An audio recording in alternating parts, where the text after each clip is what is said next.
Hello, and welcome to this DDU webinar on dealing with challenging people. I'm Leo Briggs, and I'm Deputy Head of the DDU. I've been a dentist since 1989.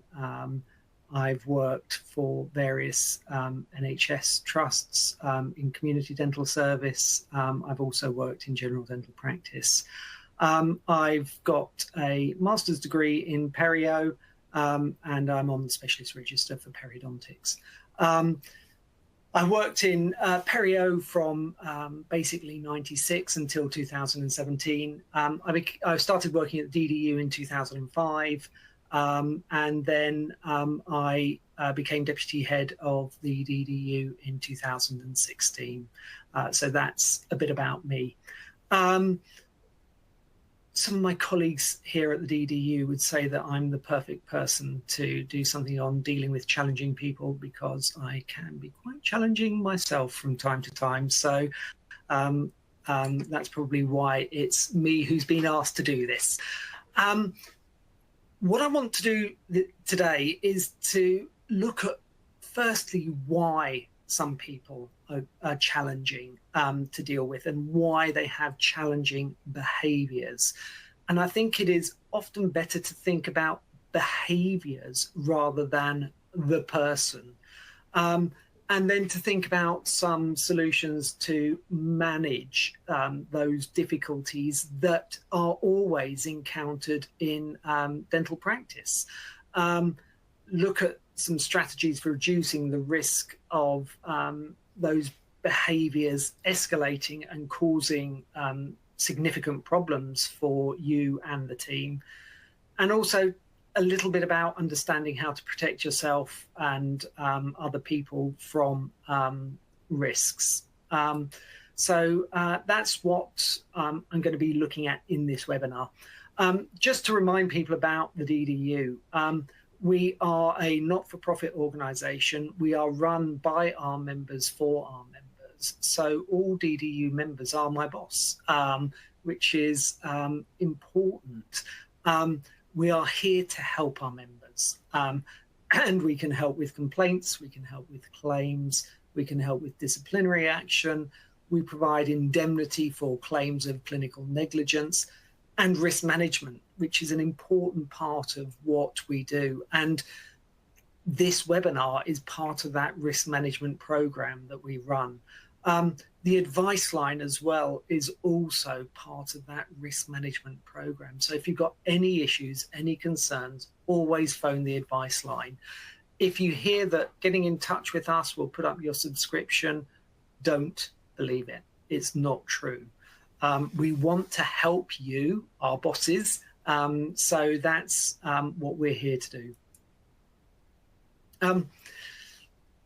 With challenging behaviour, it's important to remember that misunderstandings and difficulties in communication will often cause frustration. Just think about the last time where you had one of those conversations with someone and they were talking about something completely different to what you were talking about. It is frustrating. Many patients have to pay for their treatment, and at a time when money is tight, we're still hearing about the cost of living crisis, etc. The economy isn't doing brilliantly at the moment.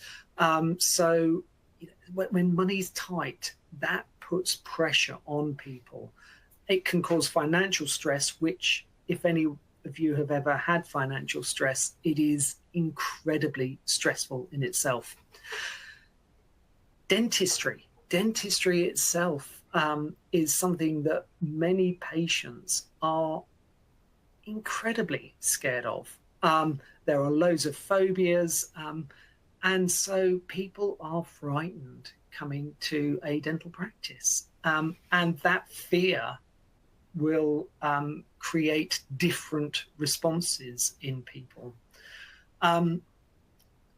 Not all patients are unwell, but quite a number will be unwell and will be in pain. And again, they will react differently to normal. Think of the last time that you had a sleepless night through pain. Think how you felt the next day. You just feel awful. And toothache is one of the worst pains that people can have. Again, factor that in, someone being tired and emotional because of the state they're in through their dental condition.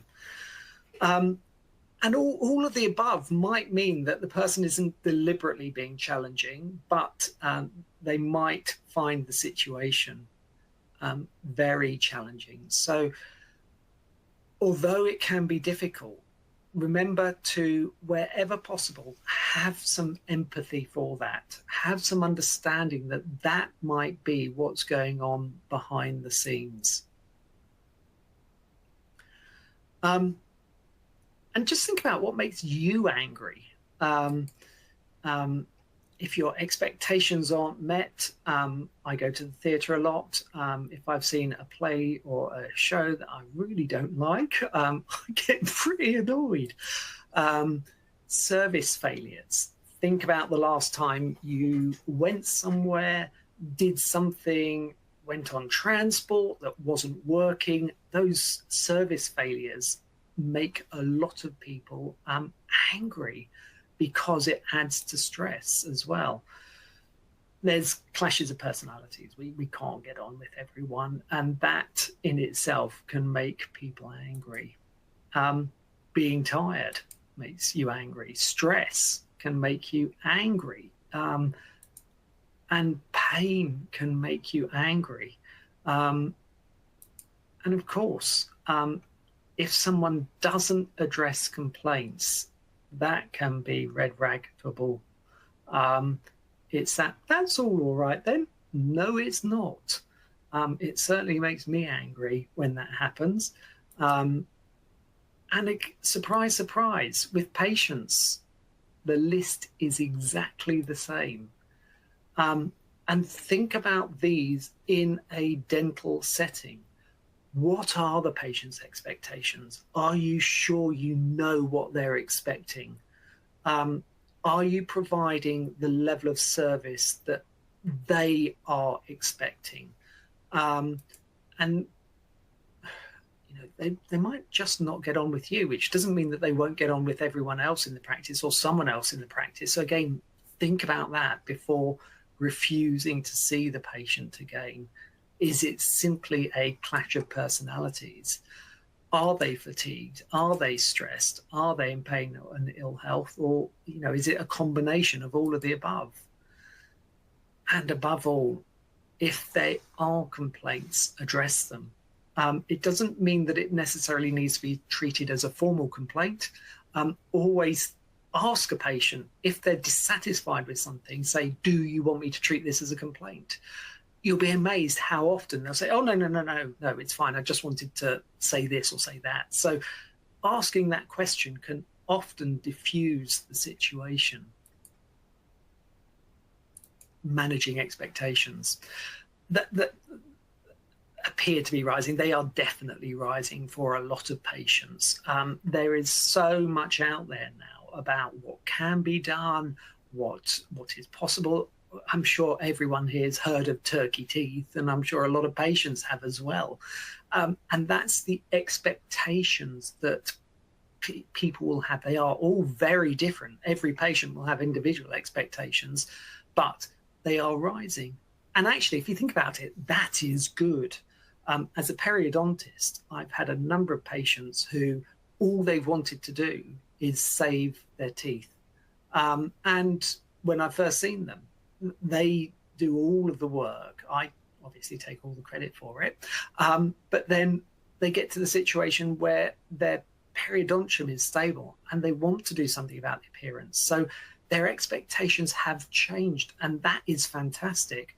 We want patients to want to hold on to their teeth. Whereas when you think back, 40 years ago when I trained, there were still quite a number of people who had complete dentures, and all they wanted was a pair of dentures that didn't move too much and they could sort of chew with. Those types of expectations have changed in a lot of patients. So they are rising, and are we keeping up with their change of expectations? The ones we've got to spot are those who've got unrealistic expectations. How do you handle that? So trying to dig into what they want, what they really want from treatment, what they're expecting of it is really important. And time invested in asking those questions is enormously helpful. Some treatments, a lot of treatments are expensive. Even NHS treatments for a lot of patients are expensive. So it's important to remember that. And also patients see themselves as consumers, not just as patients. They see themselves as customers as well. So we in dentistry have a different relationship with our patients to our medics, our colleagues in who are doctors. So it's important to remember that. And then, that the outcomes just might not be what they hoped for. It's impossible to provide 100% successful treatment. So factoring that in, reminding people that it might not work is an important thing. It might not be what they hoped for, but trying to manage that. If things aren't going to plan, keeping patients well informed of that and the contingency arrangements that you're going to put in place, really, really important. Service failures, these are quite numerous in dentistry. It can be something as simple as running late. If that's happening, keep the patients well informed. If it happens regularly, think carefully before charging a patient if they turn up late, because the number of complaints that we see where you always kept me late, and one time I was late, you charged me or refused to see me. So just think about your style, your working environment, and whether it's appropriate to do that. Cancelled appointments. It sometimes happens. It's unavoidable. But if the same patient is cancelled again and again and again and again, think about it. Think about what you can do to try and avoid that from happening. If appointments need to be cancelled, give people as much notice as you possibly can. And again, in dentistry, we often try to get to work even when perhaps we shouldn't. So might be feeling unwell and then say, oh no, I'll be in the next day, not in, cancel again. Try and be realistic about those things. Errors in the booking system, things sometimes don't go according to plan. Sometimes it's the fault of the computer, sometimes it's not. But again, if it's happening regularly, try and sort it out, because those problems really do irritate patients. Just a misunderstanding about what you're planning to do that day. That is a service failure. Lab work missing or late.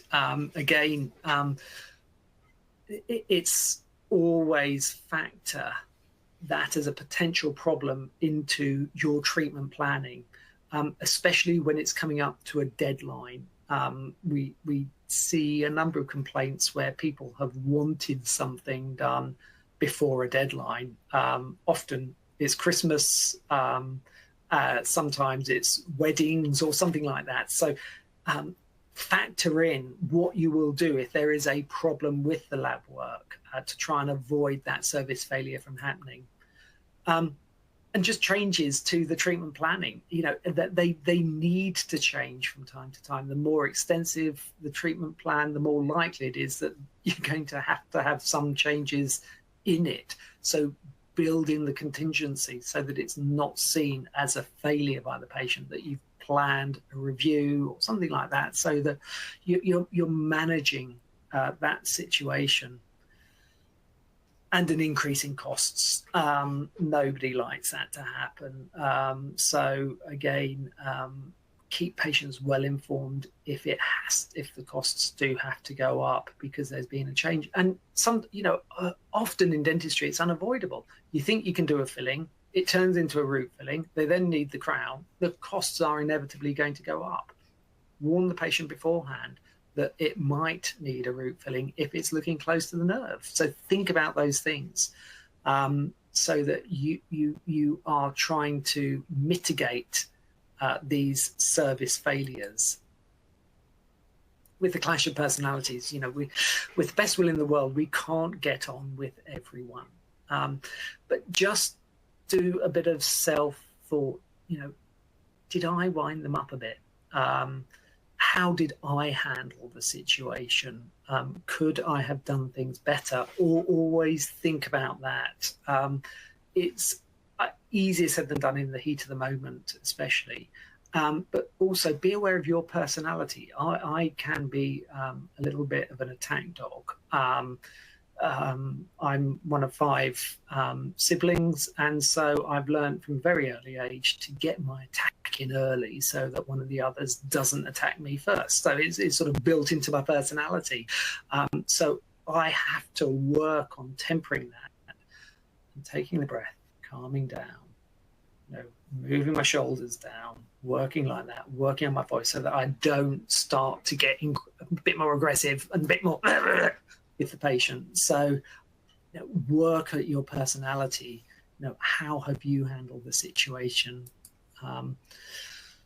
Then fatigue, ours and the patient's, as well as stress. We are human beings, and it's important to recognize that. If we're tired, it will affect our ability to work efficiently and well. If we're stressed, it's going to have an impact on our work. Be aware of that, as well as the patients. And with the patient stress, remember that just visiting the dentist, visiting a dental professional, can be inherently stressful for them. So build that in. Their lifestyle, things can happen which create a huge amount of stress. Just things like having to pick someone up, or juggle all sorts of things. We might not think it's stressful, but for them it can be. We might think it's incredibly stressful, but don't judge what patients might or might not find stressful. If it's stressful for them, it's stressful. Pain just causes problems for people. Dementia, again, is inherently stressful for the individual. I went to a conference last year. As I walked into the conference centre, I couldn't see the registration stand for the British Society of Periodontology. There was another conference going on at the same time in the same premises. And I had that blind panic of, oh my God, I'm in the wrong place. Where should I be? And it made me think that must be what it's like living with dementia, to constantly be worried, concerned. You don't know what's happening. You're not aware of where you are, what's happening, all those sorts of things. So it causes problems, and it can make people challenging. And the actual condition itself can induce challenging behaviours as well. If there's a mental health issue, that in itself can cause challenging behaviours, as can head injuries.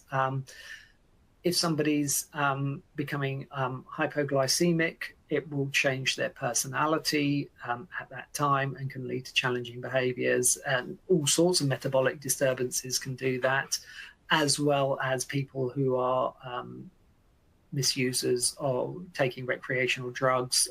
Also alcohol, of course, can do that. With complaints, just make sure the system is working. So make sure that you handle complaints well, you handle them efficiently, and just get in touch with us. so that we can advise you and assist you with handling the complaint well, so that you're not criticised for the way that you handled the complaint. Trying to prevent clashes arising. It's at risk of sounding like I'm aping Tony Blair. It's communication, communication, communication. It's all about good communication to try and prevent those problems from arising. And of course, it's part and parcel of the GDC. One of the principles is communicate effectively with patients. And if you look at the GDC principles, it's really good to look at under each of the 9 principles. They've got what patients expect of us, which is actually a really interesting read. And there's none of it that I think anyone would say that's unreasonable. And patients' expectations with communication is to receive full, clear, accurate information they can understand before, during, and after treatment, so they can make informed decisions. There's nothing unreasonable about that. The important part of this is information that they can understand. And that is easier said than done. We, as dental professionals, forget that we are using jargon because we're using it day in, day out. Patients might not understand a lot of the things that we're saying because we forget it's jargon.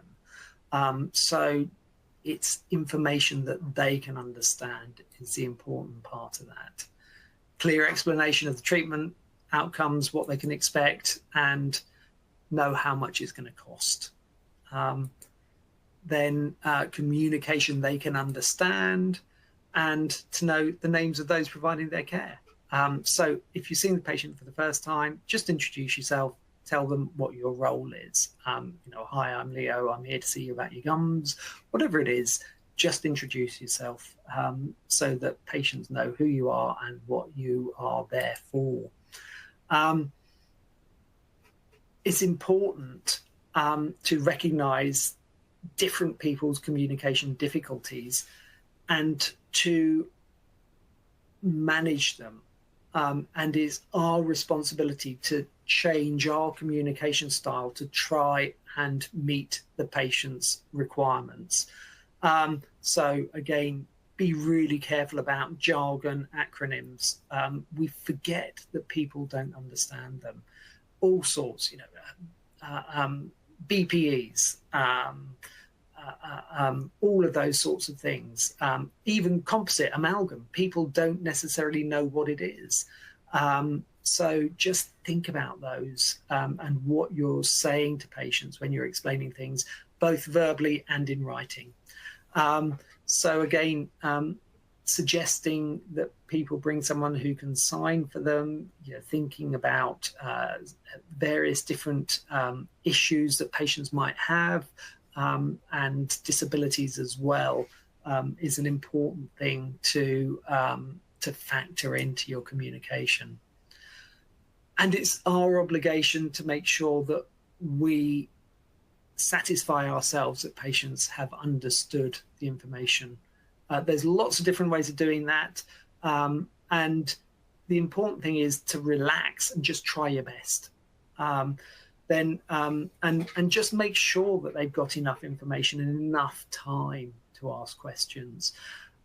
Whenever possible, try to delay the time, or have a time delay between the treatment planning and providing the treatment. Again, easier said than done.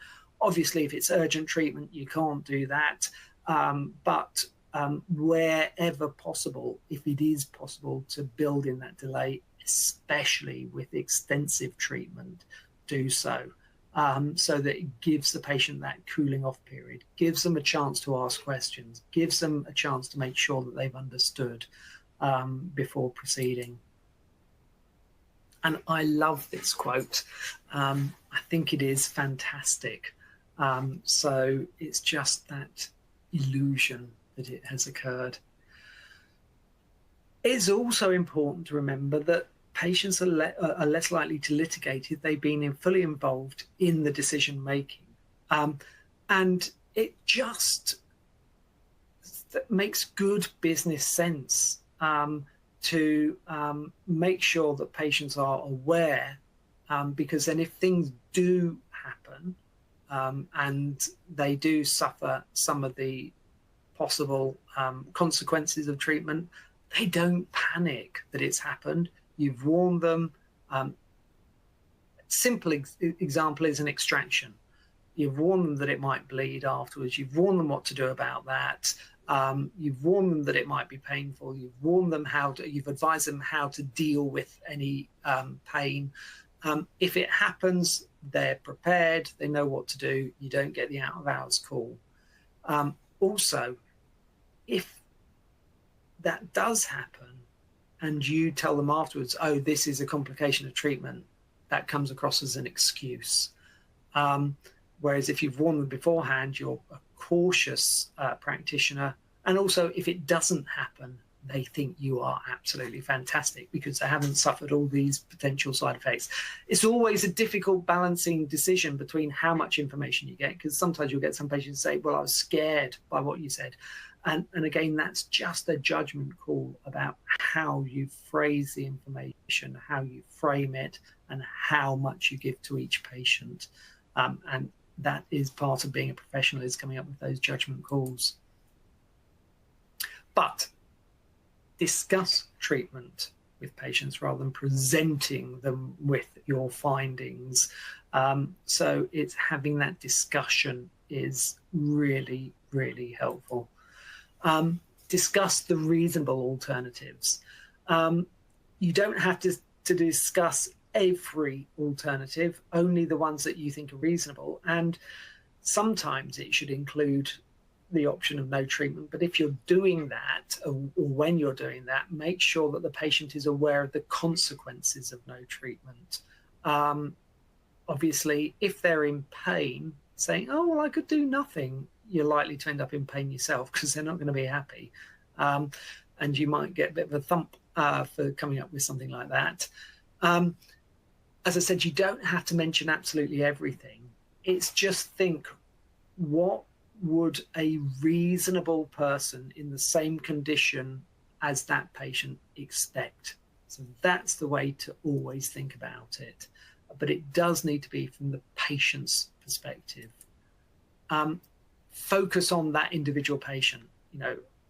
Make sure that you've tried to gather as much information and engaged in that two-way dialogue. It's easier when you get to know your patients. It's obviously more difficult when they're a new patient to you.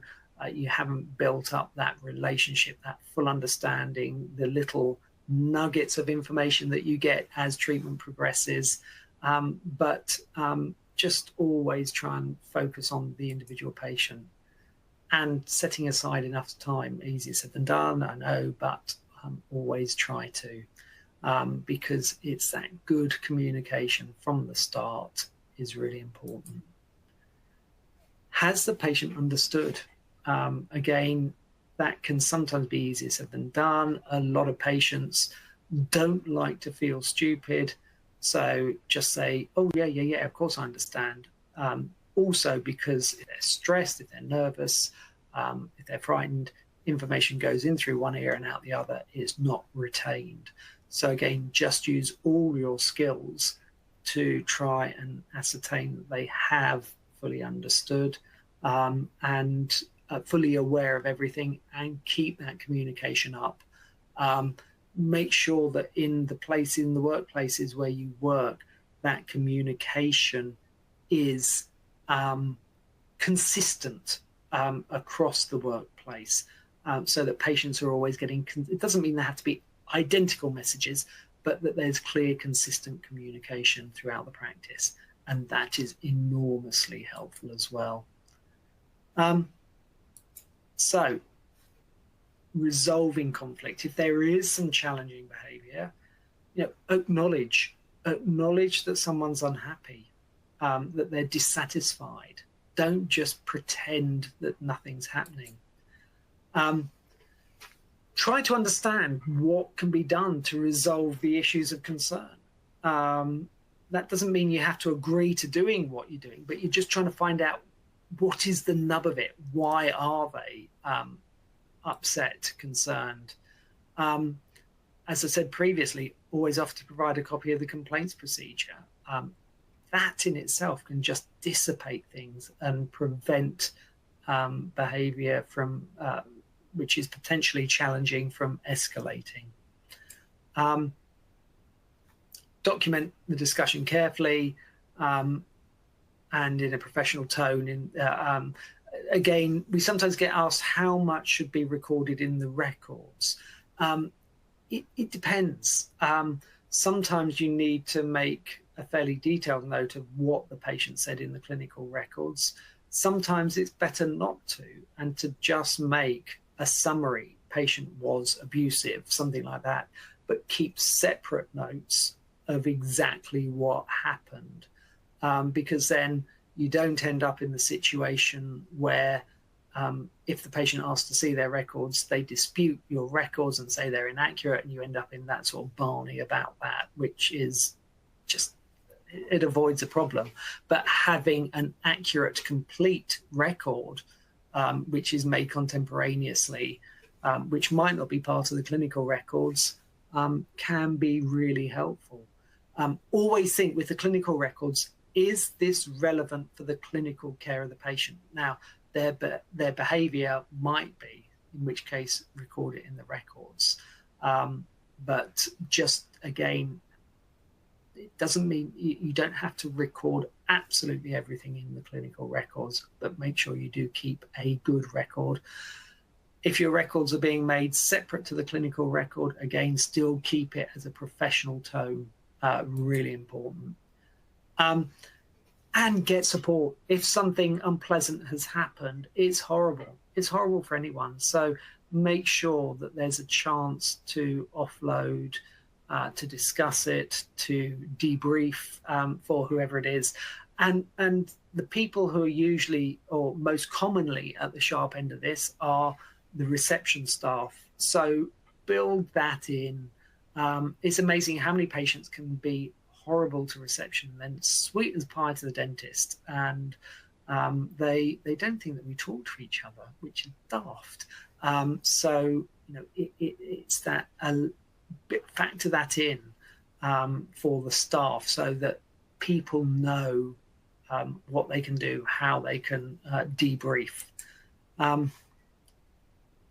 The zero tolerance definition is any incident where staff are abused, threatened or assaulted in circumstances related to work involving an explicit or implicit challenge to their safety, well-being or health. And implicit is important there. It is that there is subjectivity in that. It's how the individual on the receiving end feels about it. So it's again important to understand that.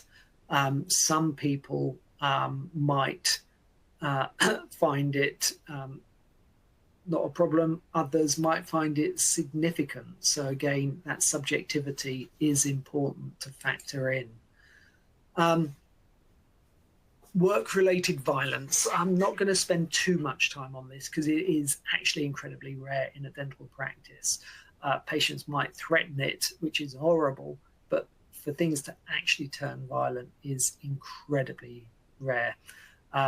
But it's where the definition from Health and Safety Executive is where someone is abused, threatened or assaulted in circumstances relating to their work. So again, it's that threatened is part of that work-related violence definition.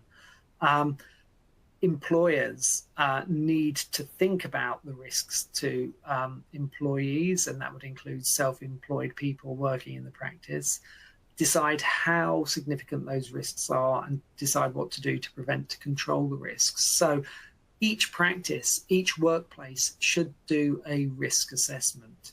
The nature of the patients that you're seeing, again, if you're seeing a lot of patients who have significant mental health concerns, who are substance abusers.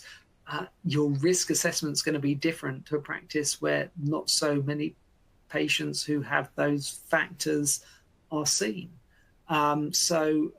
It's a bespoke individual risk assessment that should be done in each practice, in each workplace, to try and mitigate this, to prevent problems from arising.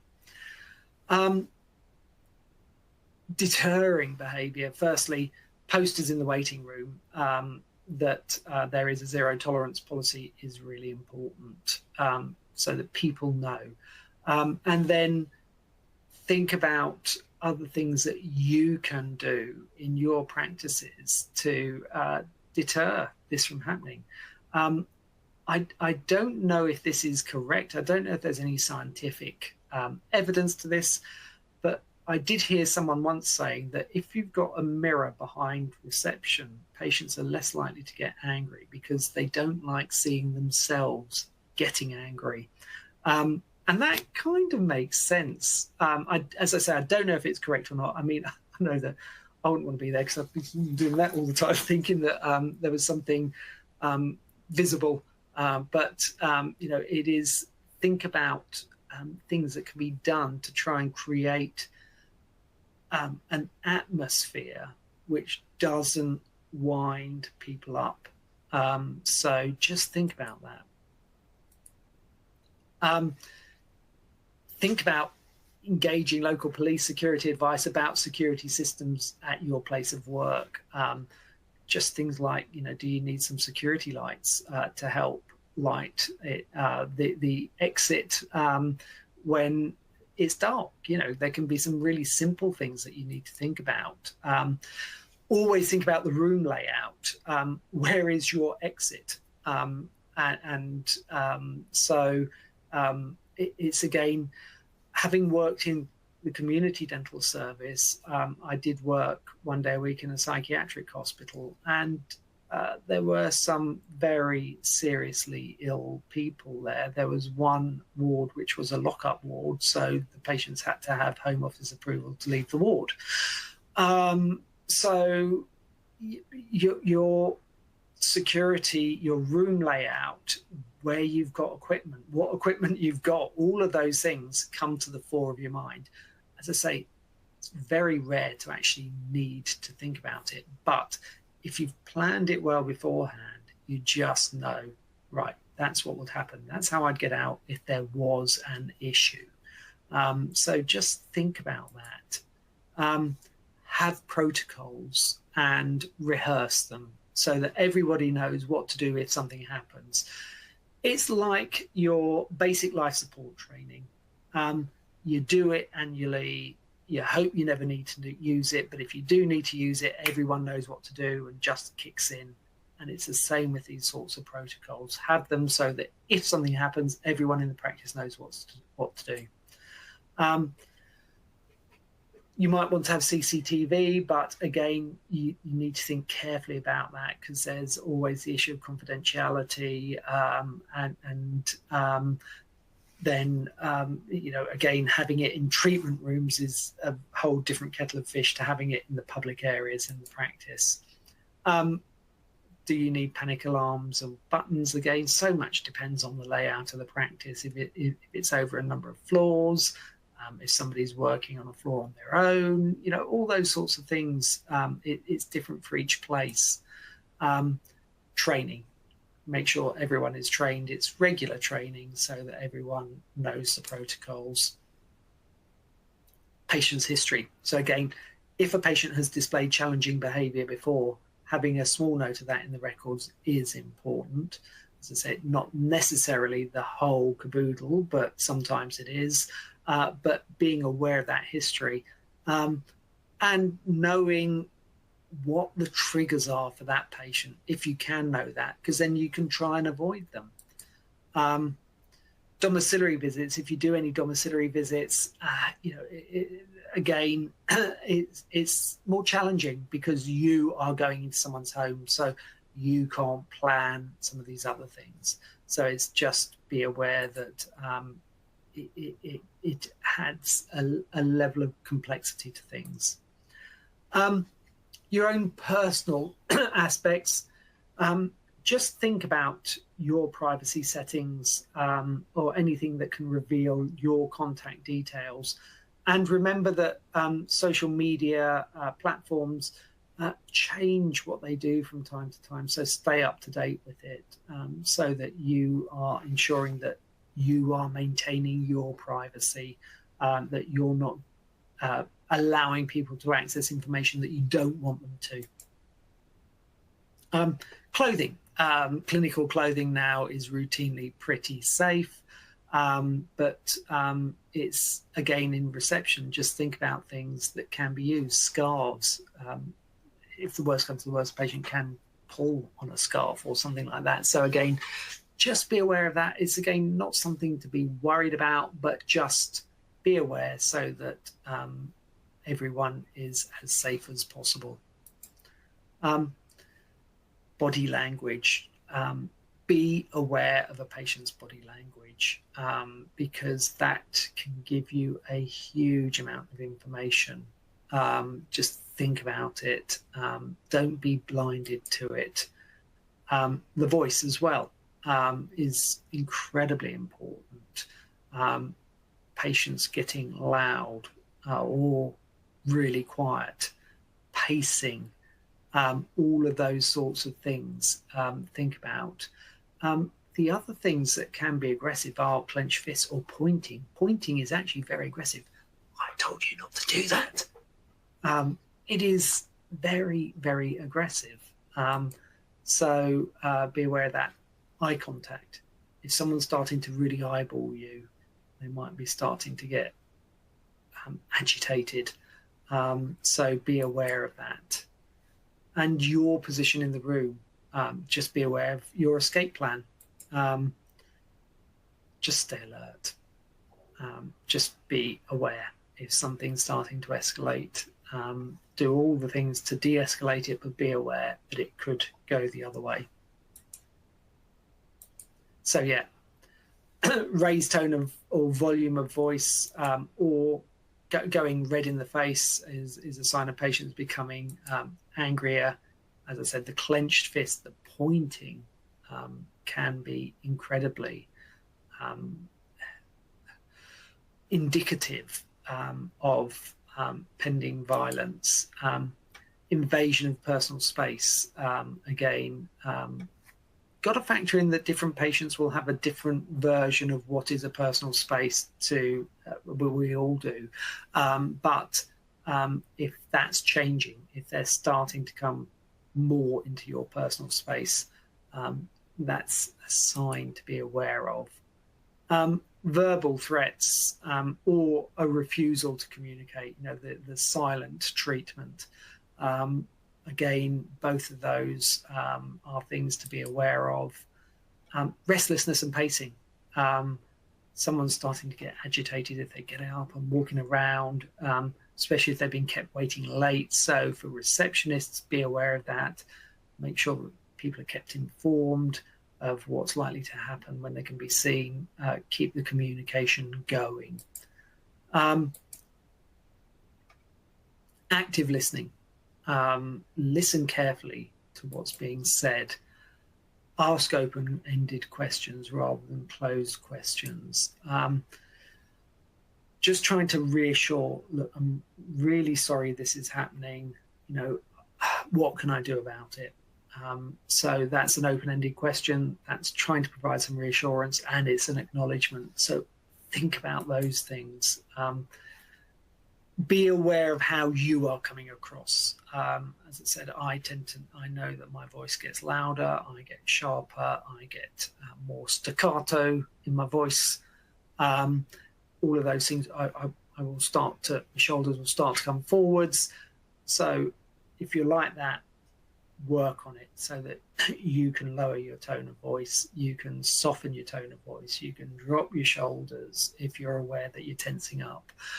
Work on these things so that they come to you if a situation starts to develop. What you don't want to do is to be thinking about them as the situation's developing. So work on it, think about it in advance, work on what you can do, so that you're aware. Self-awareness is important. Eye contact, obviously, is that making eye contact but not too much, is again a judgment call. Keep away from the patient, but obviously don't back yourself into a corner. And move towards the exit. So again, that's where room layout comes out well. If the patient is beyond the exit, you're near the exit, which is helpful if it is possible. If there is a significant event, keep full documentation, separate from the clinical records, very full documentation. Make a brief note in the clinical record to alert colleagues, and report the incident. It's important that things are reported, so that it is noted that this happened. If necessary, think about pressing charges. Reporting it to the police may well be an appropriate thing to do. So think about that.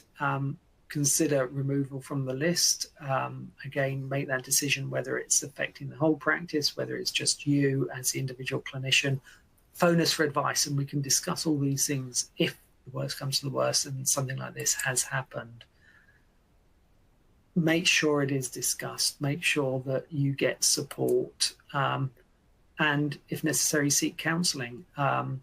DDU members have access to a health and wellbeing support line. There are other avenues of support and wellbeing for dental professionals. Again, we can advise about those. So just think about accessing services that are available to you if you need them. If it's there and it would be helpful, use it. I've already mentioned the training. It's ideal if this can be done before any events to try and help it from happening. But if something does happen, then think carefully about training and what to do in the aftermath of it. So think about that side of things. And also, are you entitled to some compensation? I know it seems odd, someone from a defence organisation mentioning about you getting compensation, because we're always banging on about the compensation culture, but you might be entitled to something. So think about that. If you're going to end the relationship with the patient, think about, is it a fair decision? Can you justify the decision? As soon as you end a relationship with the patient, there's a risk that there will be a complaint that you've done that. Obviously, if they've been aggressive, abusive, or violent, there will be a clear justification for it. Absolutely fine. Other ones, just think carefully beforehand. You must inform the patient what's happening. So if you are going to refuse to treat them in future, they must be told. You might need to make arrangements for their continuing care. That's not necessarily making a referral. It might just be pointing them to where they can access, a list of NHS dentists or something like that. Again, we can advise about that. Then there's a difference between ending the relationship between the individual clinician and the whole practice. Basically, the individual clinician, it's a one-to-one decision, and it doesn't mean that you're barring the patient from coming back to the practice. But if the practice, and so that can be made by the individual clinician. If it is a practice decision, it needs to be made by the practice owner, and they need to decide why no one else at the practice should see that patient. Again, quite often it's perfectly justifiable, but there is a subtle but big difference between those two. And so just be aware of that. So what can you put in the patient records? Factual account of behaviour, avoid judgmental comments. So again, just trying to be as objective as you possibly can. Any information given to the patient, including warnings, that doesn't mean you say, "Back off, buddy, I told him that." But yeah, just again, that factual information. And if you disclose something to a third party, document what was disclosed. Inform police that a patient was abusive, gave them patient personal details, contact details, something like that. So what can you tell the police? You know, if there was a crime, or you think it was a crime, you know, you tell them about the criminal behavior. Medical history, dental history, not normally disclosed, but occasionally it might be necessary to do that. So again, just get in touch with us beforehand so that we can discuss what can be disclosed. Because again, this is what you want to avoid. You want to avoid being in that situation. So that's basically it. Just to remind you that we are a not-for-profit organisation. We are a mutual organisation run by our members for our members, and we're here to help our members. So that's what we do. As I said, advice is just a phone call away. It is 24 hours. However, it's best to call between 8 a.m. and 6 p.m. because that's when the most number of people are available on the advice line. Anything urgent in the out of hours, so after 6 p.m. before 8 a.m., we do have a 24-hour on-call advice line, but it does take a bit longer to get advice through that. So it's best to use that just for urgent things and to, wherever possible, phone between 8 and 6. And so that's basically it. I can see that there are some questions, or there's one question, which is, what if the abuse, aggression is by staff at the practice, or is by the staff or practice manager against their own staff? That then becomes an HR issue. So you need to get appropriate HR advice about that. DDU members have access to Peninsula for verbal HR advice. So you can always use that. Again, get in touch with us and we can advise you about how to access that. But you need to follow the correct HR procedures. But again, the same principles may well apply, but it might be that it becomes a disciplinary procedure. So I hope that answers that one. If there are any other questions, if people could put them in the chat, because we've got a few more minutes left.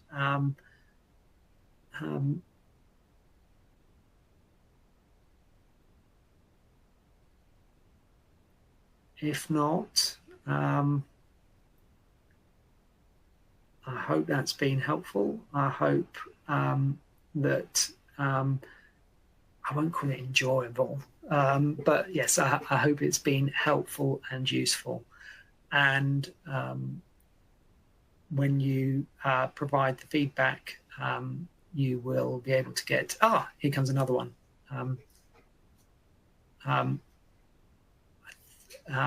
To what extent can clinicians defend themselves as self-defense, counter-strike if a patient were to physically abuse you, e.g. punch you? Again, whatever you do needs to be proportionate.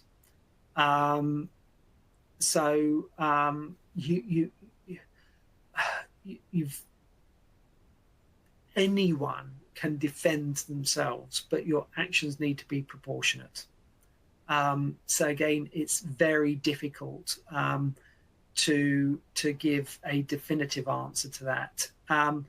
And then there's another one. What if a patient complains because they saw you out of work hours in a protest for Palestine?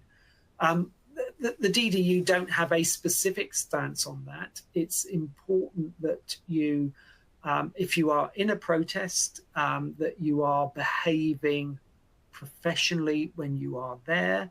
And if there was a complaint about it, get in touch with us, and we can advise you about how to respond to the complaint. Then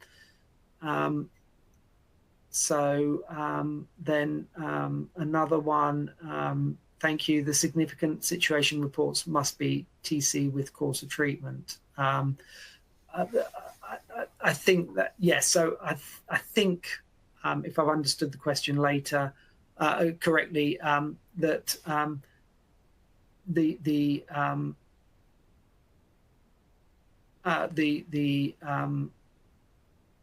the significant situation reports should be in the records with that course of treatment. But again, as I said, it might be that it is just a summary in the records, and the more detailed one kept separate. I hope that answers that question. Right, and then there's one where someone's tone of voice was misunderstood by patients. How to handle that? Take on board the feedback and think as to whether you can change your tone of voice or not. Often, you've said that you've recently started at the practice, and so what tends to happen is over time, patients who like you stay with you. Patients who prefer another clinician tend to go to the other clinician. We all have different styles, different personalities, and we often build up the patient base that gets on with us. But just think, it's that self-awareness. Think, can I change slightly my tone of voice? Can I work on it so that it doesn't come across as quite so sharp or might be perceived that way by different patients? And again, I hope that answers all the questions. Thank you, everyone.